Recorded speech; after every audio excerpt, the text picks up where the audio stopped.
دسہرے سے قبل double bedroom مکانات کی تقسیم لے آؤٹ کو باقاعدہ بنانے کی درخواستوں کی یکسوئی میں تاخیر پر ریاستی وزیر پونگولیٹی سرینواس ریڈی کا اظہار ناراضگی۔ ریاستی وزیر پونگولیٹی سرینواس ریڈی نے اعلان کیا کہ فیملی ڈیجیٹل کارڈز کا اہم مقصد ریاست میں ہر خاندان کے لیے جامع ہیلتھ پروفائل تشکیل دینا ہے۔ تمام خاندانوں کو ان کے معاشی موقف کا لحاظ کیے بغیر انفرادی شناخت نمبر کے ساتھ اسمارٹ کارڈ جاری کیے جائیں گے۔ تلنگانہ ریاستی سکریٹریٹ میں منعقدہ ایک ویڈیو کانفرنس کے دوران وزیر پونگولیٹی سرینواس ریڈی نے یہ ریمارکس کیے، جس میں چیف سکریٹری اور ضلع کلکٹروں نے بھی شرکت کی، جس کے دوران ریاست میں روبے عمل لائے جانے والی اسکیمات بشمول family digital card pilot project, شہری علاقوں کی توسیع، layout regularization scheme, double bedroom مکانات، سیلاب کی راحت اقدامات اور غذائی اجناس کے حصول کے اقدامات کا جائزہ لیا گیا۔ 119 حلقوں میں 238 علاقوں میں family digital card pilot project منعقد کیا جائے گا۔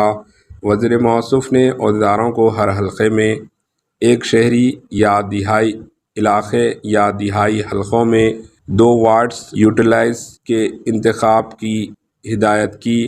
انہوں نے کہا کہ 3 یا 7 اکتوبر ڈاٹا حاصل کیا جائے گا اور ان اقدامات کی نگرانی اسپیشل افسر اور RDOز کے علاوہ کمشنرز کریں گے۔ سرینواس ریڈی نے بتایا کہ یہ پروجیکٹ شروع کرنے سے قبل عہدیداروں نے مہاراشٹر، راجستھان، اتر پردیش، کرناٹکا اور ہریانہ کے دورہ کرتے ہوئے تفصیلات حاصل کی تھی۔ انہوں نے بتایا کہ پائلٹ پروجیکٹ سے حاصل ہونے والے نتائج کے بعد اس ریاست گیر سطح پر توسیع دی جائے گی۔ لے آؤٹ کو باقاعدہ بنانے کی اسکیم کے تعلق سے سرینواس ریڈی نے تاخیر پر عدم اطمینان کا اظہار کیا اور ضلع کلکٹروں کو اس اسکیم کے تحت زیر التوا درخواستوں کی یکسوئی میں تیزی پیدا کرنے کی ہدایت کی۔